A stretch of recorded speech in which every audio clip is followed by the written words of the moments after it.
إله إلا الله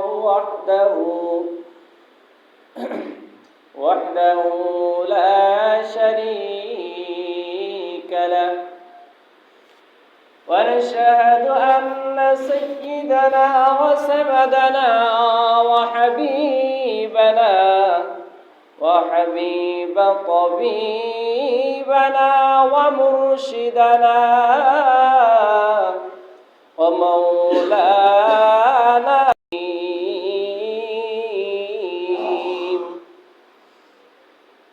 قال تبارك وتعالى في القرآن الحكيم ولا تباشروهن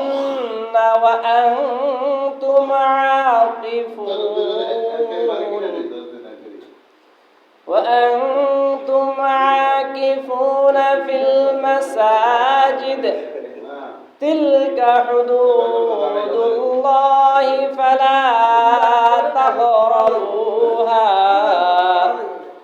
وكذلك يبين الله آياته للناس لعلهم يتفكرون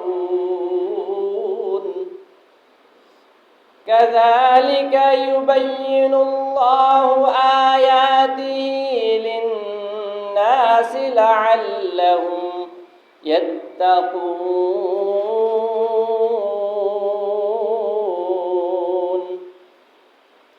وقال النبي صلى الله عليه وسلم كان يعتكف العشر الأواخر من رمضان حتى توفاه الله ثم اعتكف أزواجه من بعده أو كما قال عليه الصلاة والسلام رواه البخاري وقال الشاعر في شعره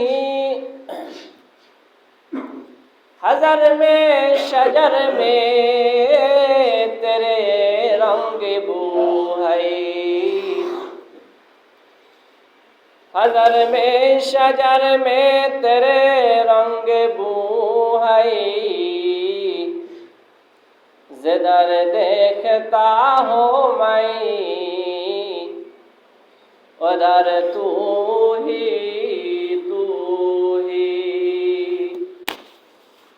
ज़दर देखता हूँ मैं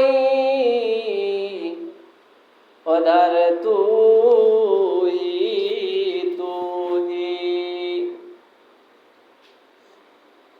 আলহামদুলিল্লাহ আল্লাহ পাক রব্বুল আলামিনের দরবারে অসংখ্য শুকর। নাম হলো কি বলেন? শবে কদর।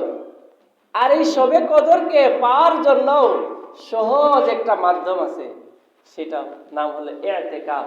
কি নাম বলেন? ইতিকাফ। এ আল্লাহর বান্দা, আমার নবী রাসূলুল্লাহ সাল্লাল্লাহু আলাইহি ওয়াসাল্লাম ইতিকাফ করেছেন সারা জীবনের মাহে রমজানের শেষ দশকে। রাসূল করিম সাল্লাল্লাহু আলাইহি ওয়াসাল্লাম এজন্যই হাদিসের ভিতরে বলছেন, عن عائشة رضي الله تعالى عنه قال رسول الله صلى الله عليه وسلم كان يعتكف العشر। রাসূল করিম সাল্লাল্লাহু আলাইহি ওয়াসাল্লাম রমজানের শেষ দশকে ইবাদত করেছেন, ইতিকাফ করেছেন।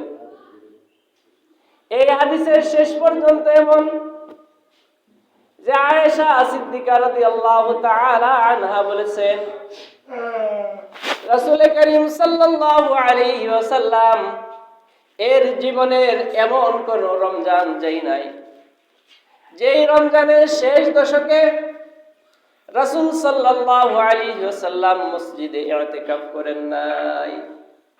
সবাই বলুন সুবহানাল্লাহ। হ্যাঁ হ্যাঁ হ্যাঁ, রাসূল করিম সাল্লাল্লাহু আলাইহি ওয়াসাল্লাম যে ইতিকাফ করেছেন, ইতিকাফ করার পরে রাসূল করিম সাল্লাল্লাহু আলাইহি ওয়াসাল্লাম যখন ইন্তেকাল করেছেন, তারপরে আম্মা জান আয়েশা সিদ্দিকা রাদিয়াল্লাহু তাআলা আনহা সহ যতগুলি রাসূল সাল্লাল্লাহু আলাইহি ওয়াসাল্লামের রমণী ছিলেন, তারাও কি করেছেন? মাহে রমজানে ইতিকাফ করেছেন। হ্যাঁ, এখন কথা হলো মহিলারা ইতিকাফ কিভাবে করবে? কোথায়? তারা কি মসজিদে এসে করবে? না, তাদের ইতিকাফ করার পদ্ধতি হলো, বাড়িতে অনেকগুলি ঘর থাকে না, একটা রুমের ভিতরে তারা কি করবে? অবস্থান করবে, সুন্দর মতো পরিপাটি করে, পরিষ্কার পরিচ্ছন্ন করে, পবিত্র করে সেই রুমের ভিতরে কি করবে? ইতিকাফ করবে। সেখানেই থাকবে, ইবাদত বন্দেগী করবে, সেখানেই আল্লাহ তাআলার গুণ কীর্তন করবেন, সেখানেই আল্লাহ তাআলার জিকিরে, ইবাদতে, নামাজে, দোয়ায় মশগুল থাকবেন। এক কথায় যেভাবে কি করেন মসজিদে মুতাকিব ব্যক্তি ইতিকাফকারী ইতিকাফ করেন, মহিলারাও যারা ইতিকাফ করতে চায় তারাও কি করবে? রুমের ভিতরে ইতিকাফ করবে। যার যার ঘরের ভিতরে একটা রুম নির্দিষ্ট করবে, ওই রুমের ভিতরে বাইরের মানুষ বেশি যাবে না, তার সাথে জরুরি কোনো কথা ছাড়া কথা বলবে না। সব সময় নামাজ, জিকির, ইস্তেগফার, তাসবিহ, তাহলিল, এলাকার জন্য, নিজের সন্তানের জন্য, নিজের পরিবারের জন্য, নিজের ছেলের জন্য, নিজের পুত্রবধূর জন্য, নিজের আত্মীয় স্বজনের জন্য, মাতা পিতার জন্য, এলাকাবাসীর জন্য দোয়া করবে। আর ইতিকাফ অবস্থায় বেশি সময় চুপ থাকবে না। কি থাকবে না? চুপ থাকবে না। কোনো সময় যদি বিশ্রামের প্রয়োজন হয়, সে তো ঘুমাই থাকবে। এই ঘুম থেকে ওঠার পরে জরুরাত সারবে। হ্যাঁ, এখন কথা হলো সে জরুরাত কিভাবে সারবে? কোথায় যে সারবে? যদি ব্যবস্থাপনা রুমের পাশেই থাকে তাহলে তো মাশাআল্লাহ করবে ওখান থেকে। আর যদি না থাকে তাহলে মানে মাথাটা ঢেকে কারোর সাথে যেন কথা না বলতে হয়, এরকম একটা সময়ে মসজিদ থেকে অথবা ইতিকাফের ঘর থেকে সে বের হবে। বের হয়ে অজু, ইস্তেনজা, পবিত্রতা, অজু, গোসল যা লাগে সেখান থেকে কি করবে? করে আসবে। আসার পরে আবার কি করবে? মসজিদে প্রবেশ করবে। হ্যাঁ, এখন কথা হলো দুইটা পদ্ধতি। যারা পুরুষেরা মসজিদে ইতিকাফ করবে, এখন আল্লাহ সুবহানাহু ওয়া তাআলা বান্দাকে দেখেন কত ভালোবাসেন। ভালোবাসেন কিনা বলেন? যদি ভালোবাসতেন এবং হুকুমকে চাপিয়ে দিতেন তাহলে আমাদের জাহান্নাম ছাড়া কোনো উপায় ছিল? মাহে রমজানের রোজা রাখা প্রত্যেকটা বালেগ এবং বালেগা নারী পুরুষের উপর কি ফরজ। কি কথা বলেন? ফরজ। কিন্তু ইতিকাফ করা সুন্নাতে মুআক্কাদায়ে কিফায়া, অর্থাৎ মহল্লার মসজিদ থেকে যদি একজন অথবা দুইজন আদায় করে তাহলে সবাই গুনাহ থেকে কি করবে? বেঁচে যাবে। আর যদি সবার উপরে মুআক্কাদায়ে কিফায়া অথবা ফরজ বা ওয়াজিব হয়ে যেত তাহলে আমাদের কি সবাই থাকা সম্ভব ছিল? বলেন, কথা বলেন, ছিল? আল্লাহ তাআলা আমাদের জন্য সহজ করছেন না কঠিন করছেন? বলেন, সহজ করছেন। হ্যাঁ, এখন এই সহজটাকে যেন আমরা আরো বেশি সহজ না করি। কিভাবে? হ্যাঁ, এখন বলতে পারি যেহেতু আল্লাহ তাআলা সবার উপর ফরজ করেন না, এটা তো ফরজ না, এটা তো সুন্নাত, তাহলে কেউ না থাকলেও চলবে। নাউজুবিল্লাহি মিন যালিক। কারো থাকার দরকার নাই। কি এরকম চিন্তা ফিকির জন্য শয়তান আমাদের কিনা করে ডিল মারে না। শয়তান তো সরাসরি কাছে আসতে পারতেছে এখন রমজান মাসে, কিন্তু রমজানের আগে যে পেডেল মেরে ছেড়ে দিছে না, ওই যে বাস বা গাড়ি আমরা চালাই না, সাইকেল চালাই বা হুন্ডা চালাই, গাড়ি যখন চালাইয়ে কি করি, গিয়ার মেরে ছেড়ে দেই, স্টার্ট বন্ধ করে দেন, তারপরেও কি থেমে যায় না? চলতে থাকে, চলতে থাকে। কিন্তু কি করতে হয়? ব্রেক ধরতে হয়। কি করতে হয়? আল্লাহ সুবহানাহু ওয়া তাআলা মাহে রমজানের শুরুতে বান্দার জান্নাতে যাওয়ার জন্য, বান্দাকে ক্ষমা করানোর জন্য এই আজাজিল শয়তানকে জিঞ্জিরাবদ্ধ করে রেখেছেন, যাতে করে শয়তান মানুষকে ধোঁকা না দিতে পারে। আর এই শয়তান যে মাহে রমজানে শিকলবদ্ধ থাকে আর মানুষকে ধোঁকা ঠিক মতো দিতে পারে না, এটা আমরা বুঝতে পারি কিনা? বুঝা যায়? বলেন, যায় কিনা? যায়।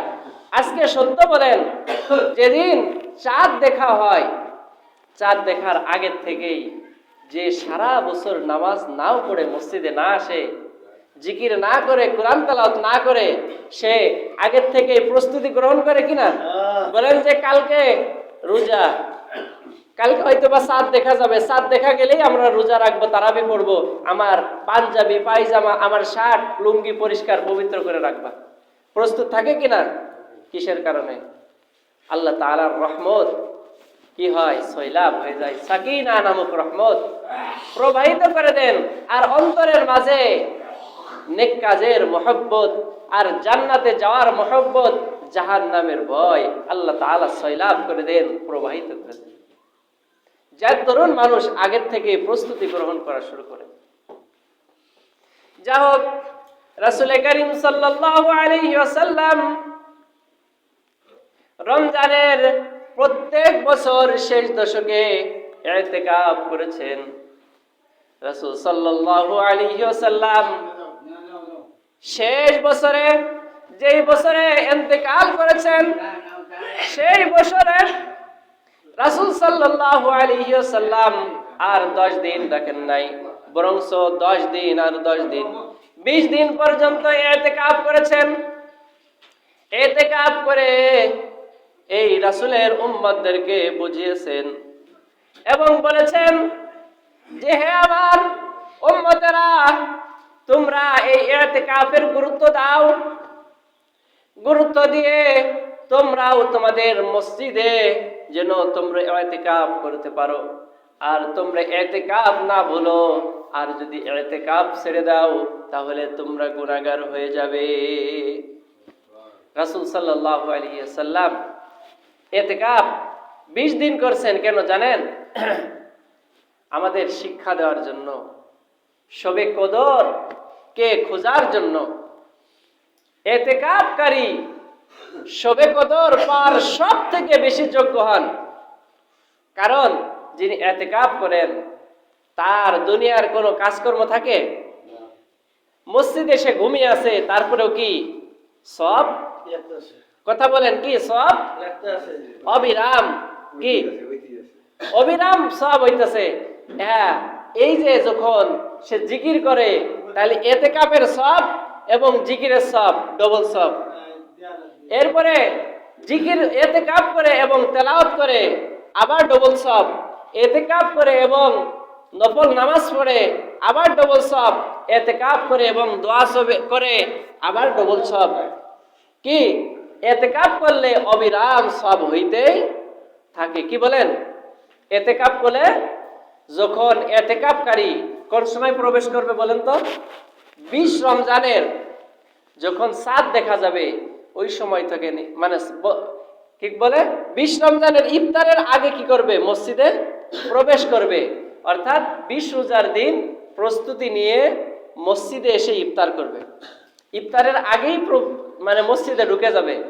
আর যখন ঈদের চাঁদ দেখা যাবে, এই মাস শেষ হয়ে আবার নতুন মাস শুরু হবে, সেই সময় কি করবে? মসজিদ থেকে বের হয়ে যাবে। এটা হলো সুন্নাতে মুআক্কাদায়ে কিফায়ার 10 দিনের ইতিকাফ। হ্যাঁ, এখন কথা হলো, এই 10 দিনের ইতিকাফ যদি একজন করে তাহলে মহল্লার সবার কি হয়ে যায়? আদায় হয়ে যায়। তাহলে 1 নাম্বার, এতেকাফ আমরা অনেক সময় লোক পাই না, কি পাই না? কারণ কি? লোকের অভাব নাই, কিন্তু অন্তরে জায়গা নাই। কি নাই? অন্তরে কিসের জায়গা নাই? মসজিদের জায়গা নাই, এতেকাফের জায়গা নাই। এই জন্য কি নাই? মসজিদে আসতে পারতেছি না। আপনারা যদি বলেন যে হুজুর এই কথা বলতেছেন, কে এতেকাফে থাকতে পারে আর না পারে আপনি কিভাবে জানেন?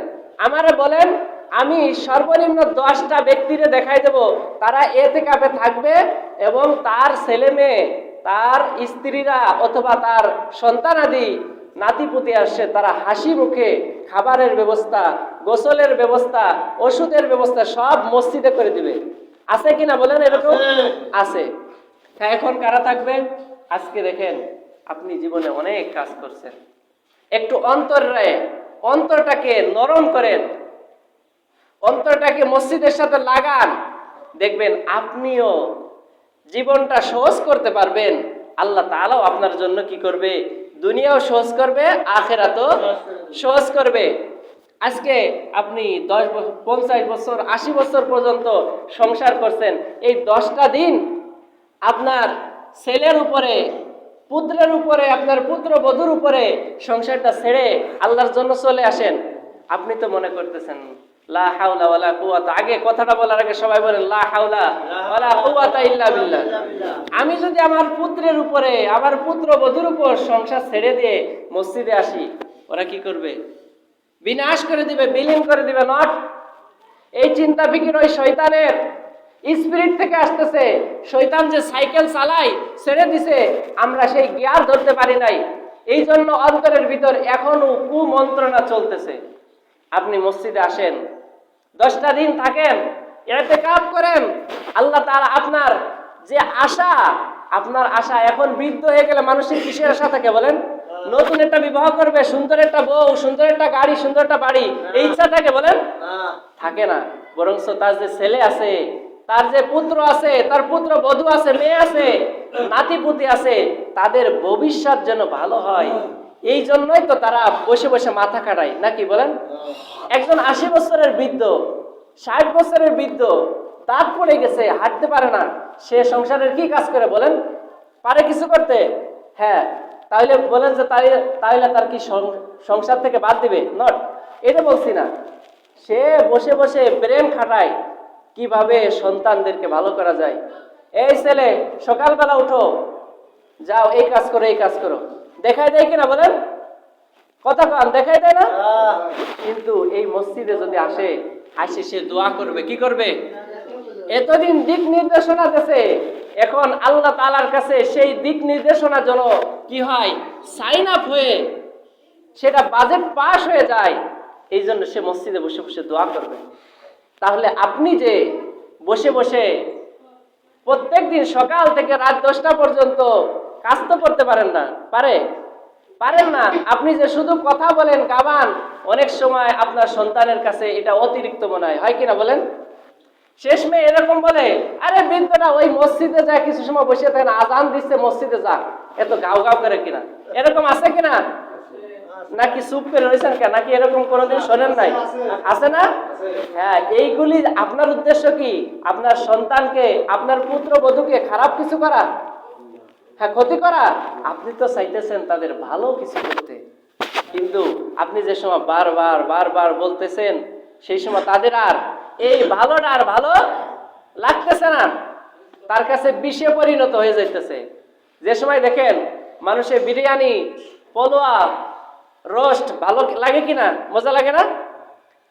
যে সময় 2 প্লেটের জায়গায় 4 প্লেট মেরে দেয়, 1 ঘন্টা পরে কি দেখে অবস্থা কি? ভালো যেটা ছিল সেটা খারাপ হয়ে গেছে। এখন আপনিও নামাজ রোজা সব কিছু বাদ দিয়ে বসে বসে শুধু চিন্তা করতেছেন, ছেলে কিভাবে ভালো করা যায়, সংসার কিভাবে ভালো করা যায়, জমি কিভাবে বাড়ানো যায়, ঘর বাড়ি কিভাবে বাড়ানো যায়। এই চিন্তা ফিকির বেশি ফায়দা দিবে না। কি দিবে না? যত সময় পর্যন্ত আপনি বৃদ্ধ অবস্থায় আল্লাহ তাআলার কাছ থেকে কি করতে পারবেন? বাজেটের ফয়সালা করতে না পারবেন। হ্যাঁ, যে সময় আপনি এই বাজেট পাস করাইতে পারবেন, সেই সময় আপনার বেশি কিছু বলা লাগবে না। আপনি সারা দিনের ভিতরে 2-4টা কথা আপনার সন্তানদেরকে বলবেন, আর সন্তানরা এগুলি খুশি মনে পালন করবে, আর সারা দিন এই পালন করে বেলায় আপনার কাছে রিপোর্ট দিবে যে হ্যাঁ হ্যাঁ বাবা, আপনি যেইগুলি বলছেন আলহামদুলিল্লাহ আলহামদুলিল্লাহ আমরা সমাধান করতে পারছি। আর আপনি শুধু গাও গাও করলেন সন্তানের কাছে, কিন্তু যেখান থেকে বাজেট পাস হবে। হ্যাঁ দেখেন, আমি প্রথমে একটা কথা বলছি, বৃদ্ধ বাবা মা যারা হয় তারা কি মানে সংসারের কোনো কাজ করতে পারে না? পারে না, কিন্তু এই কাজগুলির বাস্তবায়ন করানোর দায়িত্ব মানে বৃদ্ধ মা বাবার। সন্তানকে বলবে, আল্লাহ তাআলার কাছে চাইবে, সন্তানকে পরামর্শ দিবে, বুঝাইবে, সাহস দিবে, আল্লাহ তাআলার কাছে কি দোয়া করে সেগুলি সিগনেচার করে পাশ করাবে।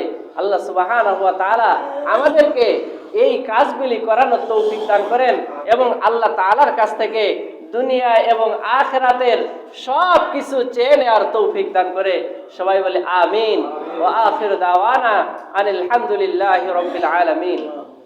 তাহলে কথা যাই কিছু হলো, শেষ কথাটা শোনেন।